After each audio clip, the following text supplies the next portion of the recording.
Ça y est, on a eu les premières neiges et les premières buées sur les lunettes. On peut espérer d'avoir un hiver à peu près normal cette année, parce que ça fait quand même pas mal d'années où les premières neiges sont en janvier, sont pas vraiment en décembre. Donc ça fait du bien.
Bon alors la neige a quand même vite fondu, comme vous pouvez le constater. Voilà, on a bien bossé sur le projet de Sandra. On a sorti un premier prototype, on a fait quelques photos et on a ouvert la boutique sur Etsy. Si ça vous intéresse d'aller voir, je mets le lien en description de la vidéo. Sandra vous en parlera un petit peu plus en détail dans la suite. Moi, je suis en vacances, une petite semaine, ça va faire du bien. Et on va en profiter, puisque nous allons être déconfinés demain, pour rejoindre un petit appartement d'une amie en montagne, changer un petit peu d'air et aller retrouver cette fameuse neige chérie. Bonjour, nous sommes en route. Tu dis bonjour? Je sais pas si on t'entendra, mais... Bonjour. Donc on est en route, on va passer 3 jours à la montagne. Amen. La montagne, oui, tu dis montagne? Amen. Ouais, c'est presque ça. Donc 3 jours et 2 nuits à la montagne, on espère avoir un peu de neige, ça serait chouette. Mais donc du coup, là, vous risquez d'avoir un peu le mal de mer. Du coup, je voulais vous parler un petit peu de notre projet. Donc, je vous en ai parlé dans le précédent vlog. Je pense que je vous le montrerai dans ce vlog-là. Je vous montrerai un peu à quoi ça ressemble. Alors, évidemment, nous, on en est trop fiers. On a déjà 2 commandes. Donc, c'est 2 copines d'Instagram qui... Une a passé commande pour elle, puisqu'elle a un bébé.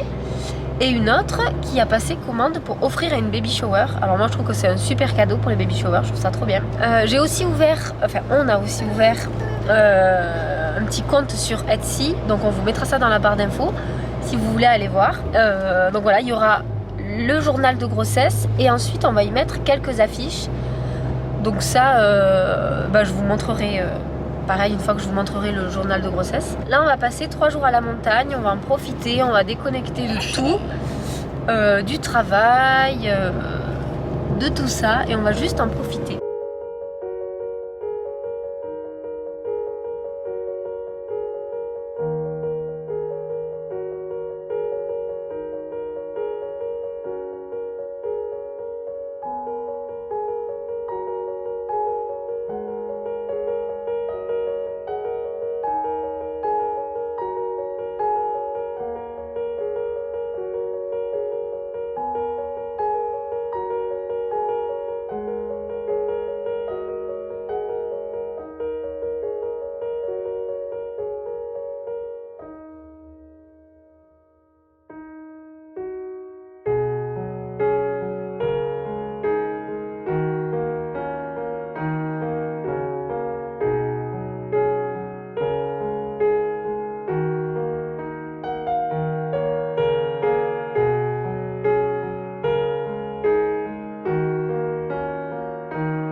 Du coup, je vous retrouve pour vous montrer un petit peu mon journal, comme je vous ai dit dans les images précédentes. Ça y est, il est terminé.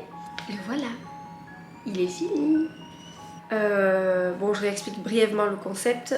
C'est un journal de grossesse, donc c'est un journal donc qui va suivre la maman tout au long de la grossesse.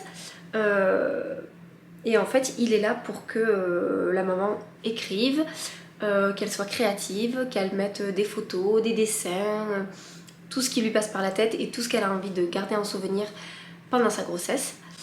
Voilà, donc j'ai mis quelques petits espaces avec des moments assez clés et importants de la grossesse, comme par exemple la découverte de la grossesse, les 3 échographies importantes, ensuite la découverte du sexe et le moment de l'accouchement. Voilà. Donc à l'intérieur, il y a des dessins que j'ai fait moi-même. En fait, je me suis inspirée sur internet et je les ai fait moi-même. Voilà. Ensuite, pour commencer, il y a donc un calendrier annuel. Et là, donc la personnalisation commence puisque, donc là pareil pour la démo, j'ai mis de janvier à décembre. Mais en fait, le calendrier sera adapté et commencera au moment du début de la grossesse en fait. Voilà, puisque le but c'est que ça suive toute la grossesse. Donc si la maman tombe enceinte au mois de mars, et bien le calendrier commencera au mois de mars.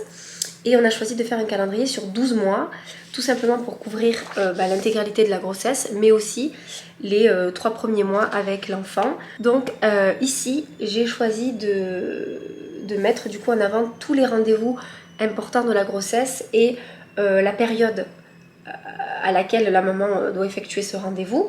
Donc par exemple, l'échographie du premier trimestre, elle se fait entre la 13e, la 11e et la 13e semaine d'aménorrhée. Voilà, ça c'est un petit repère dans le temps pour la maman. Voilà, donc j'ai intégré quelques petites citations assez sympas, que moi je trouve sympas, et qui collent parfaitement à la grossesse évidemment, avec un seminé de grossesse pour savoir où en est la maman. Donc voilà, si elle en est à la 17e semaine d'aménorrhée, eh bien elle est dans son 4e mois de grossesse. Donc voilà, donc il y a le calendrier avec une partie notes et une partie rendez-vous. Et donc là, on a un cadre d'expression. Donc c'est là où la maman pourra y mettre tout ce qu'elle veut, soit des photos, soit des textes, soit des dessins. Voilà, la maman sera libre.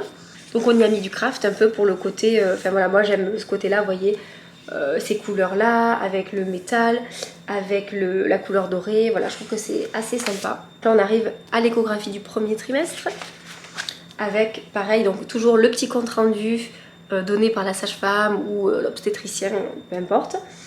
Le poids du bébé, la taille du bébé, ça c'est des petits souvenirs qu'on aime garder.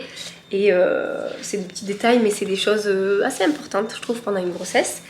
On a donc aussi intégré des petites feuilles fantaisie, comme ça. Pareil, on a adapté les couleurs aux couleurs choisies par la maman. Donc là, nous, on a mis du vert. Le cadre d'expression, donc voilà, il y en a 2 différents. Donc il y a soit celui-ci, soit celui que vous avez vu précédemment, avec les petites lignes un peu plus sobre, on va dire, malgré que celui-là soit sobre aussi. Il y a le moment des pronostics sur le sexe de l'enfant. Donc ça, je trouve ça sympa de demander un peu à l'entourage proche et voir s'ils pensent que c'est plutôt une fille ou un garçon. Tous les dessins qui sont dans le journal seront aussi disponibles à la vente sous forme d'affiches. Voilà, donc en fait, il sera possible d'acheter juste les dessins pour encadrer. Donc là, ce sera évidemment en format A4. Voilà, ensuite il y a le choix du prénom de l'enfant. C'est aussi une étape importante et pas si facile que ça. Donc là encore un joli dessin. Ça c'est un dessin qui a beaucoup plu sur mon compte Instagram. Et celui-ci je l'adore. Moi personnellement, c'est un dessin que j'encadrerai, j'afficherai chez nous, lorsqu'on aura notre chez nous, qu'on pourra accrocher des choses sur les murs. L'histoire de la rencontre. Donc là c'est le moment de la naissance, voilà, où les parents, soit la maman, soit les 2 parents d'ailleurs, sont libres d'écrire, de raconter un peu le moment de la naissance. Je trouve que c'est un super souvenir pour plus tard, pour les parents, mais aussi pour l'enfant, savoir un peu comment ça s'est passé. Et c'est vrai qu'il y a beaucoup de choses dont on se souvient, mais il y a aussi quelques petits détails qu'on finit par oublier. Donc c'est important de noter tout ça. Et à la fin, donc pour terminer, nous avons intégré une courbe de poids, donc pour que la maman puisse suivre sa prise de poids, ou non d'ailleurs, hein, si elle n'a pas envie, elle n'est pas obligée, hein, évidemment. D'ailleurs, au dos, on n'y a rien mis. Comme ça, si la maman, elle n'est pas à l'aise avec ça du tout et qu'elle veut carrément enlever la page, elle peut déchirer et enlever cette page-là. Donc ici à la fin on a décidé d'intégrer une petite page sur laquelle on va coller une enveloppe de craft comme ça. Et voilà, cette enveloppe elle est dédiée à y glisser un petit souvenir dedans. Donc là, libre cours à votre imagination, vous y mettrez bien ce que vous voudrez. Et donc voilà, ça y est, notre petit projet est arrivé à bout. Du coup, on en est arrivé à bout. Il est terminé. J'avoue que je suis assez fière du résultat. Je suis très contente. Je l'aime beaucoup. Je sais qu'il plaît beaucoup sur mon compte Instagram. Donc évidemment, ça me touche. C'est beaucoup de travail et tout, mais je suis vraiment pas du tout... je regrette pas du tout de m'être lancée là-dedans parce que j'adore. Je suis trop contente. Là, j'ai déjà bouclé une commande. Et la deuxième est presque terminée. Il me reste plus qu'à relier, à vérifier et à relier entièrement le journal. Et ça me touche encore plus de terminer, de fignoler, d'assembler un journal en sachant qu'il ne sera pas pour moi, en sachant qu'il sera pour une future maman. Et ça me fait trop plaisir. Et je trouve que c'est un beau cadeau parce que c'est fait main. Après ça n'engage que moi, mais parce que c'est fait main, c'est fait avec le cœur. Mais en plus de ça, parce que c'est un cadeau qui va durer dans le temps et c'est quelque chose qu'on peut transmettre à son enfant plus tard. Et ça, je trouve ça beau en fait, d'avoir mis toutes ses émotions dans un journal, toute sa créativité, d'y avoir passé du temps et ensuite de l'offrir à son enfant. Je trouve ça hyper sympa. Du coup, n'hésitez pas soit à me rejoindre sur Instagram, puisque je vais poster de plus en plus de photos, notamment tous les dessins qui se trouvent dans le journal, puisque je vous les ai pas tous montrés, je vais y arriver. Mais aussi d'aller jeter un œil du coup sur la boutique Etsy. Vous aurez donc le journal avec toutes les possibilités de personnalisation, mais aussi toutes les affiches qui seront donc à la vente. Voilà, je suis trop contente.